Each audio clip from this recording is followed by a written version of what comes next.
بسم اللہ الرحمن الرحیم۔ شکریہ جناب اسپیکر۔ کل جب اجلاس اختتام پذیر ہوا اور تمام ممبران 2 دن کے وقفے کے حوالے سے اپنے گھروں کو چلے گئے اور پھر شام کو وزیر اعظم صاحب نے قوم سے خطاب کیا اور حکومتی پالیسی جو پارلیمان میں آپ کے وزراء نہیں دے سکے، انہوں نے قوم سے خطاب میں اس پالیسی کا اعلان کیا اور اپنی حتمی رائے انہوں نے اس خطاب میں دی۔ جلتی پر تیل کا کام انہوں نے بخوبی انجام دیا۔ اس کے بعد ایک تنظیم جو احتجاج پر ہے، پورے ملک کا نظام درہم برہم کر دیا گیا ہے۔ ملک کے ہر مکتبہ فکر کے لوگ، ہر شعبے سے تعلق رکھنے والے لوگ وہ اضطراب کا شکار تھے، اور یہاں پر یہ بات ہمارے لیے بھی حیران کن ہے کہ حکومت کی پالیسی آنے کے بعد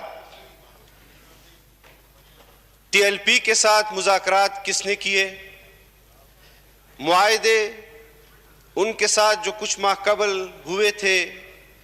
ہمارا مطالبہ پارلیمان کے اندر آپ سے یہی تھا کہ ان معاہدات کو آپ یہاں پر پیش کریں، ان نکات کو آپ یہاں پر لائیں کہ کیا معاہدات ہوئے ہیں۔ حکومت نے تحریک لبیک پاکستان سے کون سے ایسے معاہدات کیے ہیں کہ آج جب اس معاہدے کے 3 مہینے مکمل ہونے کو جا رہے ہیں تو وہ 3 دن پہلے ملک میں خون بہانے کے لیے بھی در سے گریز نہیں کر رہے۔ میڈیا پر پابندی لگائی گئی، قوم کے سامنے وہ حقائق جو 3 روز قبل لاہور میں ہوئے ہیں اس کو نہیں دکھایا گیا۔ میرا مطالبہ یہ ہے کہ ایک تو تحریک لبیک پاکستان کے ورکرز کا جو خون ہوا ہے، عوام کا جو خون بہایا گیا ہے، اس حوالے سے میڈیا کو بھی مکمل آزادی دی جائے کہ وہ حقائق پاکستان کے عوام کے سامنے پیش کرے۔ اور دوسرا، جناب اسپیکر، آپ حکومت کو پابند کریں کہ قرارداد پر، ناموس رسالت پر، ختم نبوت صلی اللہ علیہ وسلم پر، یہ ہمارے ایمان کا حصہ ہے۔ رسول اللہ صلی اللہ علیہ وسلم ہمارے ایمان کا مرکز ہے، اس پر کوئی دو رائے نہیں۔ اور یہ قرارداد میں سمجھتا ہوں کہ ملک کے اندر جو حالات برپا ہوئے ہیں، یہاں پر شاید خاقان عباسی صاحب نے جو بات کی کہ اس میں ختم نبوت اور تحفظ ناموس رسالت کے حوالے سے جو متن کا حصہ ہے اس پر ہم متفق ہیں، لیکن اس کے بعد جو دوسرا حصہ ہے اس حوالے سے ہم سمجھتے ہیں کہ ملک کے اندر جو حالات پیدا ہوئے ہیں، اس حالات کے اندر اس حالات کے نتیجے میں پیدا ہونے والی صورتحال پر یہ متن جو ہے دوسرا حصہ وہ ناکافی ہے۔ اس پر اپوزیشن اپنے آپ سے تجاویز دینا چاہتی ہے، اس قرارداد کا حصہ بنانا چاہتی ہے۔ ہم سمجھتے ہیں کہ جس طرح وزیر مملکت صاحب نے فرمایا کہ ہم نے تحریک لبیک پاکستان کے ساتھ کل اس قرارداد کو طے کیا ہے، میں اس ایوان پر واضح کر دینا چاہتا ہوں کہ ختم نبوت کا مسئلہ ہو، ناموس رسالت کا مسئلہ ہو، یہ ایک تنظیم کا مسئلہ نہیں ہے، یہ تمام امت مسلمہ کا مسئلہ ہے۔ اور اس پر تحریک لبیک پاکستان کے ساتھ جو ظلم اور بربریت ہوئی ہے، ان کو جس طرح عقوبت خانوں میں ڈالا گیا ہے، ان کے ساتھ جو ظلم اور زیادتی ہوئی ہے، ہم اس کی بھی شدید الفاظ میں مذمت کرتے ہیں۔ اور جو وزیر اعظم نے رات کو تقریر کی ہے، ہم اسی کو حکومت کی پالیسی سمجھتے ہیں۔ اس کے بعد جو رات کو پیش رفت ہوئی ہے، اس پیش رفت کے حوالے سے بھی پارلیمان کو آگاہ کیا جائے کہ ٹی ایل پی کے ساتھ اصل مذاکرات کس نے کیے ہیں، ان مذاکرات کے جو لوگ تھے ان کو بھی پارلیمنٹ میں ان کے نام پیش کیا جائے. پولیس کے حوالے سے جو ہمارے پولیس کے سپاہی حضرات، جو پولیس کے افسران اس مسئلے میں جان سے گئے ہیں، شہید ہوئے ہیں یا زخمی ہوئے ہیں، جتنے لوگ بھی اس مسئلے میں جن کا انتقال ہوا ہے، میں سمجھتا ہوں کہ حکومت اس کے ذمہ دار کا اعلان کرے کہ اس کی ذمہ داری صوبائی حکومت پر پڑتی ہے یا مرکزی حکومت پر پڑتی ہے، اس کو بھی اس کی نشاندہی بھی کی جائے. جناب اسپیکر، اس طرح آپ نے ہنگامی اجلاس بلایا.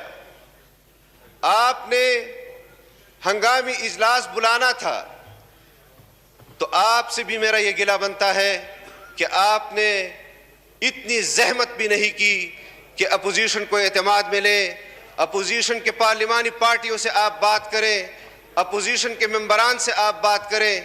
آپ نے ایک تو اجلاس بلایا اور پھر اپوزیشن مشاورت کر رہی تھی قرارداد کے حوالے سے کہ کسی کے پاس کوئی قرارداد ہے، کسی کے پاس متن ہے کہ حکومت کیا قرارداد پیش کرنے جا رہی ہے.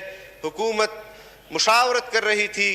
آپ کی طرف سے اپوزیشن چیمبر میں پیغام آیا کہ اپوزیشن کی اگر کوئی بات ہے تو میری چیمبر میں آ کر مجھ سے بات کریں. جناب اسپیکر، آپ حکومت کے اسپیکر نہیں ہیں، آپ اس ایوان کے اسپیکر ہیں.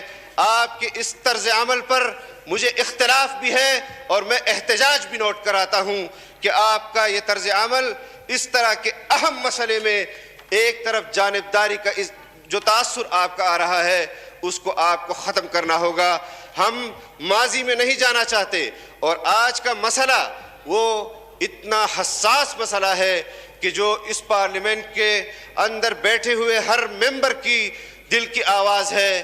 میں سمجھتا ہوں کہ اس پارلیمنٹ کو مکمل پارلیمنٹ کو کمیٹی بنایا جائے اور اس میں جو آپ نے بحث کی بات کی ہے، میں سمجھتا تھا کہ شاید آج آپ ایوان میں یہ قرارداد پیش کریں گے کہ فرانسیسی سفیر وہ ملک بدر کیا جائے یا وہ اس کو رہنے دیا جائے، لیکن اس طرح کے کمزور الفاظ کے ساتھ پیش کی جانے والی قرارداد کہ اس پر بحث کرائی جائے.